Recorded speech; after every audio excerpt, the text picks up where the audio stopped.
તમે જોયેલા છો હે જો માસી હું કે બાપુના બળિયા બહુ ખાતા બોલો એ રહેતા એને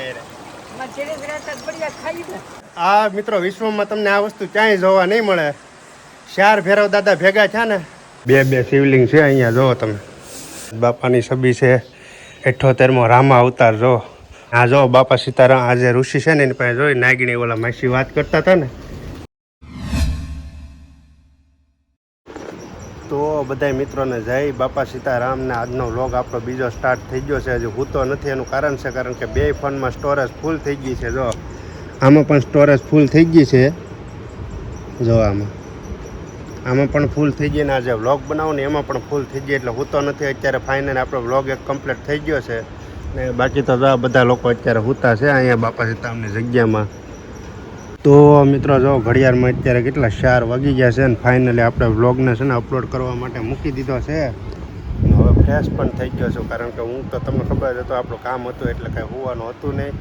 કે આ ભાઈ છે હજી હૂતા છે હજી જાગતા નથી અમારા જગાભાઈ ને એને હુવાઈ દેવાના છે કારણ કે આવ્યા ત્યારે તો ગાડી મેં હાંકી હતી પણ આ વખતે જગાભાઈને હાંકવા માટે દેવાનું છે એટલે ભલે હુતા વાંધો નહીં કારણ કે ખેવાની જ એને છે.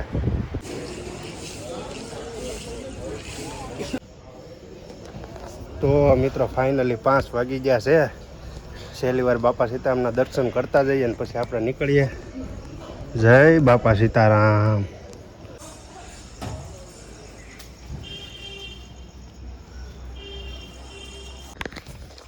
તો મિત્રો ધ્યાન મંદિરના પણ દર્શન કરતા જઈએ. જય બજરંગદાસ બાપા.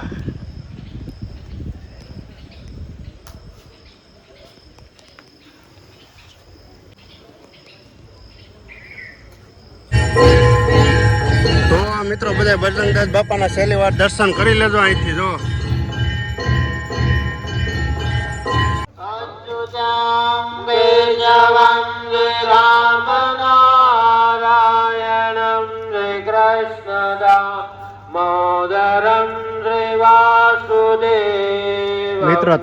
મિત્રો તમે એક વસ્તુ જોયું જો ગાય છે કૂતરા છે બધા છે ને ઉભા ઉભા સાંભળે બોલો આરતી થાય ને. જો વાહ ભાઈ વાહ.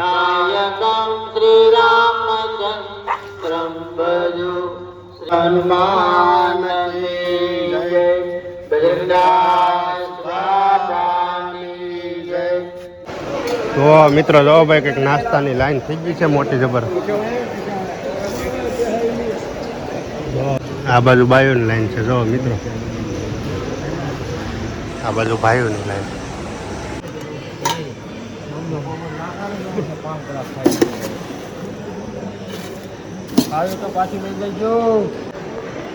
તો મિત્રો હવાની કંઈક પ્રસાદી છે બજરંગદાસ બાપાની જગ્યામાં. જો ફાફડી ગાંઠિયા છે, ચા છે, મરચાં છે, તમામ વસ્તુ છે મિત્રો હવારના પરમાં બજરંગદાસ બાપાની જગ્યામાં. હવાનો નાસ્તો છે કંઈક પેલા નાસ્તો કરી લે ફાફડી થાન કાંઈ ખતે નહીં એવો. ચાલો બધાને જય બાપા સીતારામ.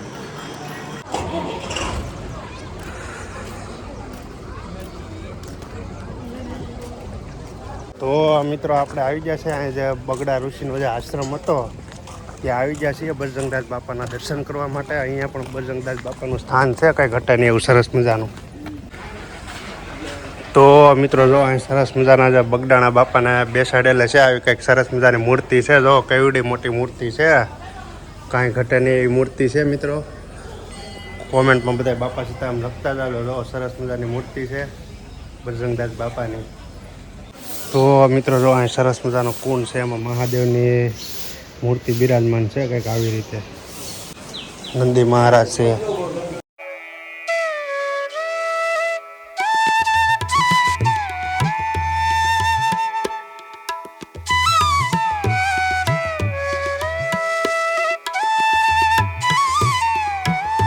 જય ભોળાનાથ. જય ભોળાનાથ. હર મહાદેવ. બગડેશ્વર મહાદેવ છે મિત્રો. બધા લોકો દર્શન કરી લેજો. જો સરસ મજાના બે બેઠેલા છે મહાદેવની. બે શિવલિંગ છે અહીંયા જો તમે. તો ભાઈ બગડા નદીના કાંઠે આવેલું બગડેશ્વર ઋષિ જે અહીંયા તપસ્યા કરતા હતા જેના ઉપરથી નામ પડ્યું છે બગડાના ધામ. તો મિત્રો આ જે છે ને ત્રિવેણી સંગમ નદી છે. આ નદી છે જે મિત્રો હડમતાળુ નદી છે ને આ નદી હું તમને જે આ વચ્ચે છે ને વચ્ચે મિત્રો એને ગંગા ગૌમુખી નદી કહેવામાં આવે છે જે ગૌમુખના ઓલામાંથી જાય છે જોવા આને ગંગા નદી કહેવામાં આવે છે ને આ જે નદી છે ને મિત્રો એને કહેવામાં આવે છે બગડા નદી જો આ જે છે ને બગડા નદી એ જો આ નદી છે બગડા નદી એ જે આમથી આવે છે ને પછી ત્રણેય છે ને આ ત્રણેય છે ને ત્રિવેણી સંગમ કહેવામાં આવે ત્રિવેણી સંગમ કહેવામાં આવે છે એ આ ત્રણેય નદી છે જો આ જે છે ને બાકી આ બગડા નદી આ ત્રિવેણી સંગમ ત્રણેય નદી એક જગ્યાએ ભેગી થાય છે એટલે કહેવામાં આવે છે કે ત્રિવેણી સંગમ.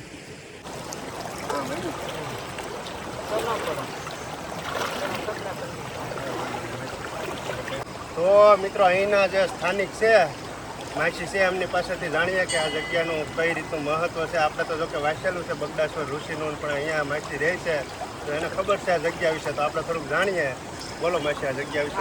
આ ત્રણ નદી છે ત્રિવેણી નદી છે ત્રણ નદી છે બગડ નદી છે વચમાં ગંગા નદી છે આ અડમતાળું છે આ અડમતાળું છે વિશે ગંગા નદી છે અને ઓલી બાજુ છે જે બગડા નદી છે. અને બાપુ અહીંયા તો પછી આવ્યા અહીંયા એક રીંગ નીકળેલી શિવલિંગ નીકળેલી હતી પછી આવ્યા હતા બાપુ. પછી બાપુ અહીંયા આવ્યા પછી મારા નાનાજી અહીંયા જ રહે છે તો એને આમ બીજી લીંગ ખોજ્યું ને તો પડખે બીજી લીંગ નીકળી ઓલી બાજુ બીજી નાની છે ને આ બાજુ નહીં ઓલી બાજુ નાની લીંગ છે ને એ નીકળે એ સ્થાપના કરેલી અંદર મેં તમને બે લિંગ બતાવી ને એમાંથી એક નાની શિવલિંગ છે ને એ નીકળેલી છે અને બીજી શિવલિંગની છે ને સ્થાપના કરેલી છે અને પછી આ મંદિર બંધાવેલું છે એમાં નાનું હતું હવે મોટું અને પછી આ મંદિરને છે ને બંધાવેલું છે. પહેલા નાનું હતું પછી મોટું છે. આ માસી કે નહીં પણ માણસ અને બાપુ બેતા ને એ ગામમાં હનુમાન દાદા ત્યાં નાની એ ત્યાં નાનું જ હતું અત્યારે આ મટીવાળા મોટું હતું એવું છે ને ગામમાં બેસતા એમાં પપ્પાને ઘર આગળ છે અમારા ઘરે રહેતા ને તો ત્યાં જ બેસતા માસીનું ઘર છે ને ત્યાં જ બેસતા. તમે જોયેલા છો તો અમારા ભેગા અમે બહુ બઢિયા ખાતા હે જો માસી હું કે બાપુના બઢિયા બહુ ખાતા બોલો એ રહેતા એને અરે અમારા છેડે જ રહેતા બઢિયા ખાઈ ને હા વાહ ભાઈ વાહ. બગદાલમ ઋષિ બગદાલમ ઋષિ પેલી બગદાણાનું નામ છે 78 લખેલું છે 78 ચાલુ હતું એ અહીંયા પછી લીંગ નીકળી ને એ બેઠા એની ઉપર નાગણી આવે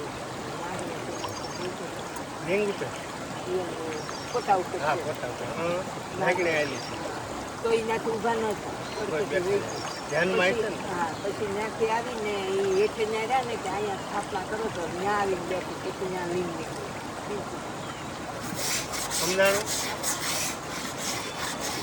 નાગણી આવી હતી ઉપરથી ગઈ ત્યાં ઋષિ હતા ને બગડેશ્વર ઋષિ બીજી લીંગ કરેલી સ્થાપના છે ને ત્યાં આવીને બેઠા કાંઈ લીંગ બીજી સ્થાપના કરીને ત્યાં આવીને નાગણી માતા નીકળ્યા પછી એણે જે દર્શાવ્યું કે અહીંયા છે ને શિવલિંગ છે પછી એની સ્થાપના કરી. બાકી માસીને ભેગા જો માસીએ તો બહુ બડા ખાતા ભાઈ બાપા સીતારામના. અને આ તો છે ને બાપુના બડા ખાધા ને ઓલી રહ્યા ને એટલે અમારા કાપ્યા આવે. સાચી વાત છે હો જોયું. પેલા તો હવે ચોકલેટો હાર્યા છે પેલા એ શીખી બાપુ પણ બીજી વાર માંગતા ને તો કે આ છે રહીને આમ શંકા થઈ ગઈ આ ફોટો ઓલો આ જોવા દે વાહન તરત બળ્યો પડ્યું પડે જ મારવાનું. બાપાને ખબર જ હોય જોયું એને ખબર જ હોય એટલા છોકરાઓ હશે હા કે આની પાસે છે પછી એમ કે વાહ ખરો તરત પડ્યું પર બળી આવ્યો તૂટી ગયો જોયું. ભાઈ અમારે એ હવે 5 મહિના નાખતા ને તો પોતાની ઘરે જ જમતા એ તો હવે મટી અને પેલા તો હા કાંઈ નહોતું બાપુનું અત્યારે સ્થાનિક છે ને એ ઢાળ્યું નળિયા વાળું હતું કંઈ ગડ્યું નથી પણ હવે લાકડાને એવું બધું બદલી નાખ્યું પેલા નાની નાની ગળી ને એવું હતું અને નળિયા હતા આમ ત્યારે કોઈ મહેંદીના ઝાડવા કાંઈ વંડી કાંઈ નહોતું નળિયા વાળું મકાન હતું. આવો કંઈક ઇતિહાસ છે જે આ જગ્યાનો જે માસીએ જણાવ્યો છે. તમે આ જગ્યાએ આવતા હોય ને આ જે બગડાનું નામ પડ્યું તમામ વસ્તુ આપણને માસીએ જણાવી દીધી છે. તમે ક્યારેક આ જગ્યાએ આવતા હોય તો વિઝિટ કરજો અને દર્શન કરજો. ચાલો સારું હાલો માસી આવજો. સીતારામ. તો મિત્રો અહીંયા પણ એક કાળ ભૈરવ દાદાનું મંદિર છે. હાલો એમના પણ હું દર્શન કરાવી દઉં. ને મિત્રો અહીંયા કેવું છે તમને ખબર છે? હાલો ઉપર જઈને જણાવું પહેલાં તમને ઇતિહાસ. તો મિત્રો આ બાજુ છે જાણવા જેવો ઇતિહાસ. જાણીએ તો આપણને ખ્યાલ આવે કે આ જગ્યા કઈ રીતનું કેમ હતું. બાકી અત્યારના ઘણા લોકોને ખબર નથી હોતી. જય કાળભૈરવ. જય કાળ ભૈરવ દાદા. જો આ જે મિત્રો છે ને મિત્રો, કાળ ભૈરવ દાદા છે. પછી એક જો અહીંયા બેઠેલા છે, આ વીર ભૈરવ છે, આ દાદાનું નામ. આ કાળ ભૈરવ દાદા છે. પછી હજી બે ભૈરવ દાદા છે ને ઓલી પણ છે. ચાર આ મિત્રો વિશ્વમાં તમને આ વસ્તુ ક્યાંય જોવા નહીં મળે. ચાર ભૈરવ દાદા ભેગા થયા ને ત્યારે કાંઈ શિવલિંગ છે મહાદેવને બિરાજમાન કર્યા. ચાર ભૈરવ ભેગા થયા આવું તમને ક્યાંય જોવા નહીં મળે. ત્યારે અહીંયા મહાદેવ બિરાજમાન છે. જો આ જગ્યાએ ચાર ભૈરવ દાદા અને વચ્ચે મહાદેવ. વિચાર કરો કેવી સરસ જગ્યા એ છે, કાંઈ ઘટે નહીં એવી. બાકી તમામ લોકો દર્શન કરી લેજો. તો મિત્રો જે આ જે સ્થાનક છે જે લાલ ભૈરવ દાદાનું છે, જય લાલ ભૈરવ દાદા. જો આ જે સ્થાનક છે એ લાલ ભૈરવ દાદાનું છે. જો જય લાલ ભૈરવ દાદા. હાલો હવે તમને છે ને બટુક ભૈરવ દાદાના દર્શન કરાવી દો. ચાર ભેરો છે. ચાર ભૈરવ છે અને વચ્ચે મહાદેવ બેઠા. બોલો આવું તમને ક્યાંય જોવા નહીં મળે. કાળ ભેરો અને વીર ભેરો, લાલ ભૈરવ ને બટુક ભૈરવ. તો જો મિત્રો આ છે ને બટુક ભૈરવ દાદા છે. જો જય બટુક ભૈરવ દાદા. હાલો આશ્રમમાં દર્શન કરી લઈએ. અંદર જઈને હું તમને દર્શન કરાવી દઉં. જય બાપા સીતારામ. જો અહીં સરસ મજાના છે જે બજરંગદાસ બાપાની છબી છે. 78મો રામા અવતાર. જો બગદાલવ ઋષિ. જો આ ઋષિ છે ને એમના ઉપર નામ પીર્યું હતું. ને આ જો બાપા સીતારામ આ જે ઋષિ છે ને એની પાસે જોઈ નાગણી ઓલા માસી વાત કરતા હતા ને, એ નાગણી પગે આવી ને તો એ બાપુ ઋષિ ઓલા હતા ને જે ધ્યાનમાં જ હતા. હાલો અંદર પણ તમને દર્શન કરાવી દઉં. જો અહીંયા મહાદેવ બિરાજમાન છે. જો અહીંયા ઋષિ જોરા 78મો રામા અવતાર છે. બગદાલવ ઋષિ નામ હતું. જો ને આ જે બાપા આ જે છે ને બગદાલવ ઋષિ એના ઉપર નાગણી આવી ને પછી શિવલિંગની સ્થાપના કરી હતી. એને ખબર પણ નહોતી. બોલો પછી નાગણી જાય ને એને શિવલિંગ જે જગ્યાએ સ્થાપના કરવાની હતી ત્યાં જઈને બેઠી. બોલો આવો કંઈક ઇતિહાસ છે. એ આ ઋષિ છે એમના ઉપરલી પછી નામ પડ્યું છે બગદાણા એમ કહેવામાં આવે છે. એ 78મો રામા અવતાર. જો મિત્રો અહીં કબૂતર કેટલા બધા છે. શણ ખાય છે. જુઓ તમે. જો કાંઈ ઘટે નહીં એટલા કબૂતર છે અહીંયા. વાહ ભાઈ વાહ. જો ગાય માતા પણ છે. બહુ સરસ મજાની જગ્યા છે મિત્રો, કાંઈ ઘટે નહીં એવી. એકવાર મિત્રો આ જગ્યાની તમે વિઝિટ લેજો. બહુ સરસ મજાની જગ્યા છે મિત્રો. જે સંપૂર્ણ ઇતિહાસ મેં તમને જણાવ્યો છે. તમને ખાસ કરીને આ જગ્યાએ આવો તો આ જગ્યા જે જૂની છે ને જ્યાંથી શરૂઆત થઈ ને આ એ જગ્યા છે બધી. તો અહીંયા તમે આવો તો ખાસ કરીને દર્શન કરજો. ને કાંઈ નહીં મિત્રો, તો આપણે આજના વ્લોગને અહીંયા વિરામ કરીને તમને મારો આ વ્લોગ ગમે તો લાઈક કરો, શેર કરો અને ચેનલને સબસ્ક્રાઈબ કરો. ચાલો બધાને બાપા સીતારામ. બાકી જો મિત્રો આ જે છે બગદાણાની બજાર ને આવી રીતના કંઈક બધા રમકડા મળે છે ભાઈ, ઢીંગલા અને કાંઈ ઘટા નહીં એવા. તમે જો વાહ ભાઈ વાહ. હા બધા રમકડા તો જો તમે નીકળ્યા રમકડા છે ને માતાજીની સુંદરી ને આવા કંઈક સરસ મજાના રમકડા છે ભાઈ. ખાસ કરીને તમે મિત્રો અહીંયા આવો ને તો બાળકોને ન લાવતા. બાકી તમારા બાળકો ભાઈ તમને કવરાવી દે આ બધા રમકડા લઈને. જો રમકડા તો જોવો નીકળ્યા રમકડા જ છે.